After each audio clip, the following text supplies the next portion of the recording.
Ya pemirsa, selamat malam. Kasus suap pengurusan perkara di Mahkamah Agung berbuntut ditetapkannya Hakim Yustisial Kamar Perdata Edi Wibowo sebagai tersangka oleh KPK. Edi merupakan tersangka ke-14 dari lingkungan MA. Peristiwa ini tentu kian memperlihatkan kondisi lembaga kekuasaan kehakiman ini ditakutkan benar-benar dalam keadaan yang mengkhawatirkan. Bersama saya Fani Imaniar, Anda menyaksikan MNC News Prime.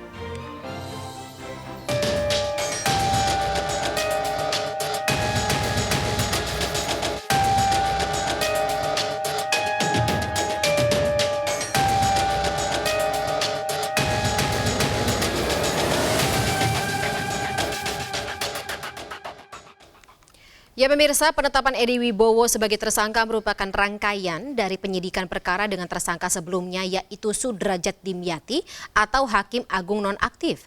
KPK kembali menemukan adanya kecukupan alat bukti terkait dengan dugaan perbuatan pidana lainnya dalam pengurusan perkara MA. Selanjutnya, tim penyidik menahan Edi Wibowo selama 20 hari pertama hingga 7 Januari 2023. Berikut keterangan selengkapnya dari Ketua KPK Firly Bahuri.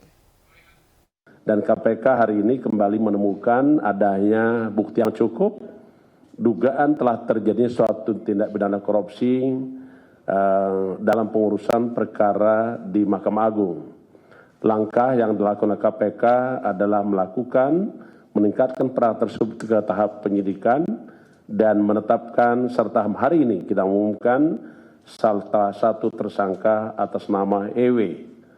Hakim Yustisial Panitera Pengganti di Mahkamah Agung Republik Indonesia. Untuk kebutuhan dalam rangka kepentingan penyidikan, maka tim penyidik hari ini melakukan penahanan terhadap tersangka EW selama 20 hari pertama, dimulai tanggal 19 Desember 2022 sampai dengan tanggal 7 Januari 2023. Dilakukan penahanan di Rumah Tahanan Negara KPK pada Gedung Merah Putih. Para tersangka disangkakan melanggar. Saudara EW bersama-sama MH AB disangkakan melanggar pasal 12 huruf C atau pasal 12 huruf A dan B kecil yaitu pasal 11 Undang-Undang 31 tahun 1999 tentang pemberantasan tindak pidana korupsi sebagaimana telah diubah dengan Undang-Undang Nomor 20 tahun 2001 tentang perubahan atas Undang-Undang 31 tahun 1999 tentang pemberantasan tindak pidana korupsi contoh pasal 55 ke 1 ayat 1 ke 1 KUHP. KPK berkomitmen untuk menyelesaikan setiap perkara yang ditangani oleh KPK termasuk terkait dengan perkembangan perkara yang ditangani oleh KPK. Penegak hukum tentu kita bersepakat setiap perkara harus kita tuntaskan secara efektif, efisien, dan merangka mewujudkan tujuan penegakan hukum, kepastian hukum, keadilan, dan menimbulkan kemanfaatan. Untuk mengetahui informasi terkini terkait penetapan tersangka Hakim Yustisial Kamar Perdata oleh KPK, kita terhubung dengan Dilami Aulia yang saat ini berada di Gedung KPK Jakarta. Selamat malam Dilami, mungkin bisa dijelaskan dielaborasi sedikit dengan bagaimana laporan atau perkembangan terkini terkait dengan kasus ini. Ya, selamat malam Fani dan juga pemirsa. Memang hari ini KPK tepatnya menetapkan Hakim Yustisial Panitera Pengganti Mahkamah Agung Edi Wibowo sebagai tersangka suap atas tersangka tindak pidana korupsi penanganan perkara di Mahkamah Agung. Di mana Ketua KPK Firly Bahuri juga tadi mengemukakan bahwa Edi Wibowo ini akan ditahan selama 20 hari pertama mulai dari hari ini, tepatnya 19 Desember 2022 hingga 7 Januari 2023 yang akan ditahan di rutan KPK Merah Putih. Adapun Edi Wibowo ini diduga mendapatkan atau menerima uang suap sebesar 3,7 miliar rupiah dari WH selaku Ketua Yayasan atas penanganan kasus PKPU Rumah Sakit SKM maksud kami, dan juga ini penyerahan uang 3,7 miliar ini diduga dilakukan secara bertahap, di mana dilakukan pada saat proses kasasi berlangsung di Mahkamah Agung. Adapun tersangka dari Edi Wibowo ini melanggar pasal 12 huruf C atau pasal 12 huruf A dan juga B jungto pasal undang-undang maksud kami jungto pasal 11 Undang-Undang 31 tahun 1999 tentang pemberantasan tindak pidana korupsi yang diubah ke Undang-Undang nomor 20 tahun 2001 jungto pasal 55 ayat 1 ke 1 KUHP. Dan Fani dan juga pemirsa, dengan ditahannya Edi Wibowo ini menambah daftar panjang dari lingkungan di wilayah Mahkamah Agung yang dijadikan tersangka dan juga telah ditetapkan sebagai tersangka dan ditahan. Selain itu, pemirsa Fani dan juga pemirsa, ini terdapat 13 tersangka lainnya yang telah ditahan, yakni ada Hakim Agung Sudrajat Dimyati serta Ghazal Basaleh. Sementara sekian, Fani. Baik, terima kasih Delami Aulia melaporkan langsung dari Gedung KPK Jakarta. Selamat bertugas kembali. Ya pemirsa, dunia peradilan kembali tercoreng dari kasus korupsi atau atas kasus korupsi. Kasus dugaan suap penanganan perkara di Mahkamah Agung yang melibatkan Hakim Justisial Mahkamah Agung Edi Wibowo menambah panjang daftar hakim yang terjerat korupsi. Alih-alih membasmi aksi suap, kasus ini justru semakin memperlihatkan bahwa lembaga kehakiman di Indonesia kini semakin memprihatinkan. Apa yang membuat atau faktor apa yang membuat Komisi Yudisial kecolongan lagi, dan cara apa lagi yang bisa dilakukan untuk mendapatkan sang wakil Tuhan atau perpanjangan tangan Tuhan ini bisa lebih amanah? Kita akan membahasnya lebih dalam bersama Ali Fikri, Kabag Pemberitaan KPK, kemudian Miko Ginting selaku juru bicara Komisi Yudisial, Imam Ansyori Saleh selaku Wakil Ketua Komisi Yudisial tahun 2010 hingga 2015, serta Boyamin Saiman selaku Koordinator Maki. Selamat malam Bapak-Bapak. Selamat malam, Fani. Terima kasih atas waktunya. Terima kasih atas waktunya. Sebelum kita mulai dialognya, saya kembali ingin disclaimer. Bapak-bapak, jika kalau misalnya mendengar ada pernyataan narasumber lainnya yang ingin ditanggapi, langsung saja monggo ditanggapi tanpa menunggu komando atau kode dari saya seperti itu. Saya ke Mas Ali terlebih dahulu. Mas Ali mungkin bisa jelaskan, ini sebenarnya untuk Edi Wibowo ini kasusnya sama dengan Dimyati Sudrajat Dimyati maksud saya, dan juga Ghazal Basaleh, betul? Iya, kalau dari konstruksi perkaranya tentu ini berbeda ya. Ini pengembangan dari kegiatan tangkap tangan yang sebelumnya KPK lakukan terhadap beberapa pihak 13 tersangka lainnya ya. Itu kan dalam hal pengurusan perkara pidana dan juga perdata gitu ya di tingkat kasasi yang melibatkan kemudian di sana ada pengacara dan juga pihak swasta dari koperasi ya. Nah, di dalam perjalanannya kemudian KPK menemukan alat bukti yang cukup terkait dengan keterlibatan pihak lain, dalam hal ini AW, mengenai dugaan penerimaan suap ya di dalam pengurusan perkara di tingkat kasasi yang tentu berbeda dengan objek di perkara tersangka GS dan juga SD begitu ya. Jadi ini klaster yang ketiga begitu Mbak Fani. Baik, kasus yang berbeda untuk kerugian negaranya sendiri seberapa besar Mas Ali Fikri? Iya, karena ini adalah terkait dengan dugaan suap menyuap oleh hakim begitu ya. Jadi tentu konteksnya kita tidak berbicara mengenai kerugian negara ya, tetapi adalah nilai suap yang kemudian diduga diterimanya. Tadi sudah disampaikan kurang lebih kan 3,7 miliar secara bertahap, setidaknya 3 kali ya penerimaan uang itu 1,9, 1,5, kemudian 475 juta begitu ya. Nominal yang fantastis ya Mas. Diduga ya yang 3,7 miliar itu diduga untuk mengurus perkara di tingkat kasasi agar sesuai dengan kemauan si klien suap ya, begitu ya. Pemberi suap. Oke, baik. Hampir sama ya semua tujuannya seperti itu. Pak Miko, Mas Miko. Iya, Mas Miko, kalau dari KY sendiri ini kasus yang menjerat Hakim Justisial Edi Wibowo, kita bisa bukan anggap, memang bukan menjadi kasus pertama yang menjerat Hakim Agung, Hakim Mahkamah Agung. Tanggapan dari Komisi Yudisial seperti apa?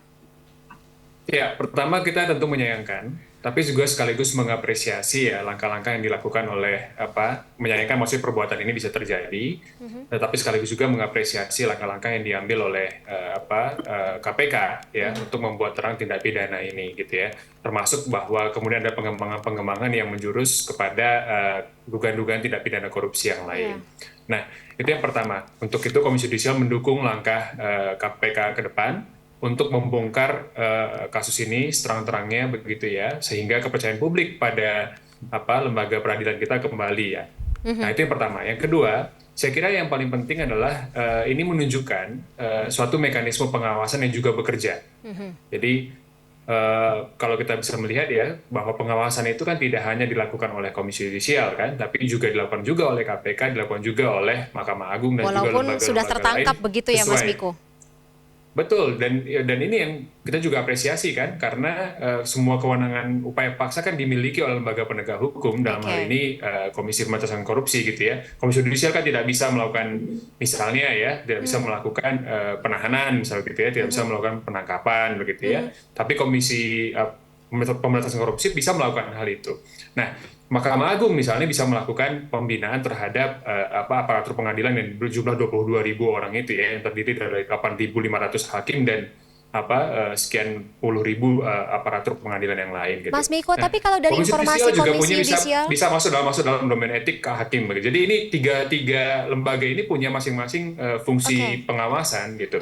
Yang saya kira ini berjalan sehingga kasus ini bisa terungkap begitu. Nah, Mas Miko, yang bikin saya penasaran adalah selama ini kalau dari informasi yang didapat oleh KY, apakah memang penataran tanda kutip ya, atau tadi pembekalan untuk para hakim agung memang tidak menyeluruh sehingga kasus korupsi bisa terjadi antar mereka?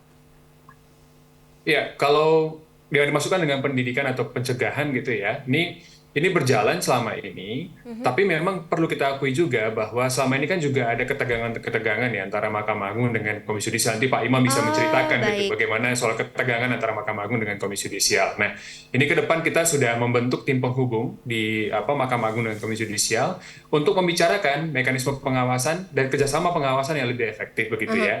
Nah, misalnya salah satunya ini soal integrasi database ya.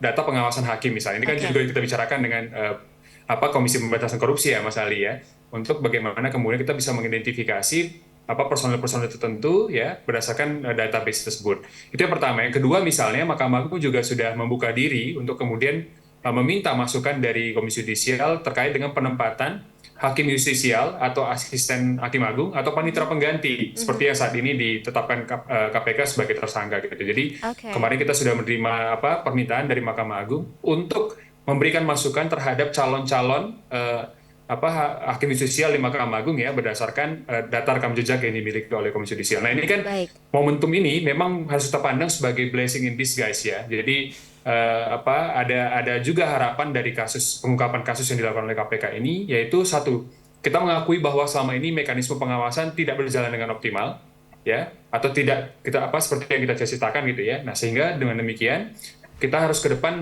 membangun kerjasama pengawasan yang lebih kuat gitu ya, termasuk juga memperkuat lembaga-lembaga pengawasannya. Salah satunya adalah Komisi Yudisial gitu. Baik, jadi bekerja sama untuk memberantas tadi ketegangan atau ini ketegangan antara MA dan juga KY yang disebut menjadi faktor utama. Apakah memang seperti itu Pak Imam ketika Anda menjabat?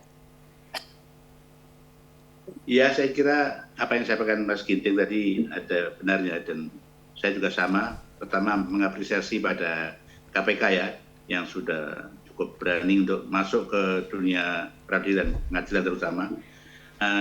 Tentang hubungan KY dan Mahkamah Agung, saya kira kita tahu semua. Dan kayaknya masyarakat itu terlalu berharap tinggi pada KY ya. Sementara tadi dikatakan bahwa KY itu tidak punya kewenangan-kewenangan yang sifatnya ini ya, yang cukup komplit.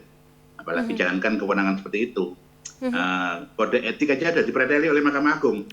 Dipangkas ya Pak? Ada 2 poin kalau nggak salah Mas Ginting ya, yang di poin 8 dan 10 itu dipangkas. Jadi soal profesionalisme itu nggak ada lagi.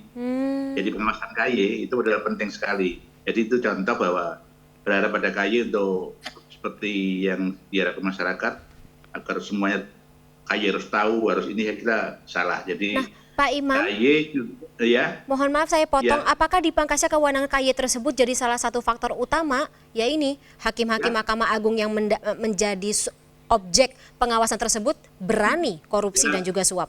Tidak langsung ya, tapi banyak hal yang bisa ditelusuri dari situ.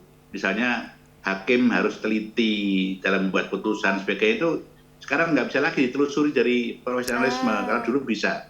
Tetapi yang terpenting adalah kalau hak KY, kewenangan KY dikembalikan, mungkin itu masih kurang ya, karena KY itu kan bukan melakukan penyelidikan yang per justisia ya, jadi terjadi pengawasan aja. Tapi kalau sebenarnya kalau KY betul-betul mau bekerja baik dengan Mahkamah Agung itu baru bisa, karena selama saya mudah-mudahan sekarang sudah berubah. Jadi Bawas KY itu, Bawas MA itu kadang-kadang kalau ada KY melakukan pengawasan tertentu, misalnya ada laporan masyarakat, ini ada hakim yang melakukan seperti ini. Atau terindikasi gitu ya? Bersiap melakukan pemeriksaan, tiba-tiba Bawas sudah duluan. Nah, kalau Bawas sudah melakukan duluan kan KY nggak jadi ikut ke situ. Jadi ini mudah-mudahan sekarang nggak seperti itu. Ini jadi ada memang semacam ini ya, keengganan oleh pihak MA agar KY bisa masuk lebih jauh. Jadi ini juga jadi penyebab. Tentang ini saya kebetulan ikut yang Hakim Dimyati itu, saya yang melakukan men-track ke rumahnya ya. Jadi kalau orang berharap pembinaan, saya kira sudah cukup. Jadi atau orang sering menyalahkan itu rekrutnya yang salah. Tidak. Dimyati itu saya melihat rumahnya sendiri, kita wawancara keluarganya yang sederhana. Tapi tiba-tiba setelah masuk di MA dengan lingkungan seperti itu dan godaan yang banyak, berubah menjadi seperti itu. Jadi banyak hal ya, jadi tidak hanya pembinaan. Pembinaan itu apalagi sudah tingkat hakim agung harus dibina ya. Saya kira itu sudah tahu semua kewenangannya, hak-haknya dan sebagainya begitu, Pak. Jadi rekrutmen sebaik dengan rekam jejak yang baik pula bisa saja tidak bisa menahan godaan yang ada di Mahkamah Agung ya, Pak Imam. Ya, Bang Boyamin, itu juga, ya. Baik, saya ke Bang Boyamin. Tanggapan Anda seperti apa? Ketika memang yang mau masuk ke Mahkamah Agung ini sebenarnya orang-orang baik, godaannya saja yang terlalu besar. Enggak juga. Itu saya masih punya catatan yang banyak kalau mau dicari, dan KPK kalau mau. Halo? Yes, monggo, Bang Boyamin.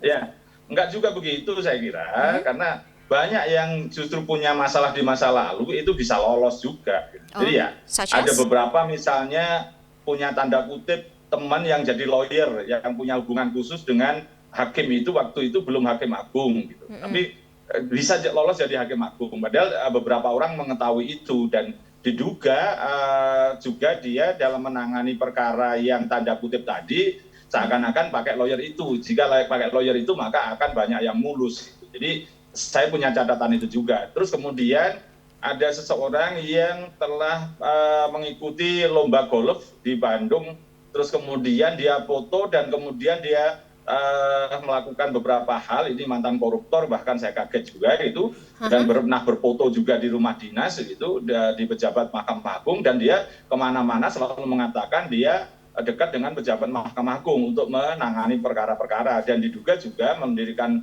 sebuah kantor konsultan bersama dengan anak seorang pejabat. Jadi kalau KPK mau meneruskan ini sampai banyak level, banyak hal gitu, apalagi kalau banyak hal yang juga terkait dengan minimal kasus pilot itu aja, ada sebuah perusahaan yang seakan-akan dipilotkan hanya untuk menghindari dilelang bank. Kemudian setelah putusan pilot, kemudian beberapa kreditor dibayari dan kemudian damai, pilotnya diangkat, terus kemudian berusaha lagi, tapi bank yang punya pinjaman 1 triliun lebih itu sampai sekarang gigit jari tidak bisa melakukan eksekusi itu. Banyak hal sebenarnya KPK kalau mau untuk menangani tiap hari pengembangan khususnya pilot aja udah banyak yang bisa dilakukan. Jadi di banyak pengadilan di daerah timur juga begitu gitu, ada beberapa yang kemudian proses-proses itu kepilotan itu malah menjadikan perusahaan yang sehat, perusahaan pengembang di Surabaya saya tahu persis perjalanannya tiba-tiba dipilotkan juga begitu. Jadi ini banyak hal yang mau dilakukan, dan saya berharap nanti juga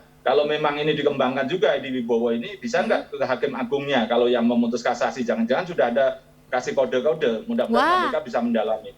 Oke, apakah ini yang juga menjadi salah satu ranah dari KPK atau fokus dari KPK dalam memetakan apakah memang akan ada indikasi korupsi atau suap ini masih begitu bersarang di tubuh Mahkamah Agung. Tapi tahan dulu jawabannya ya Mas Ali Fikri, kemudian juga Pak Imam, Mas Miko dan juga Bang Boyamin. Kita akan sambung di segmen berikutnya. Tetaplah bersama kami, MNC News Prime akan kembali setelah jeda berikut.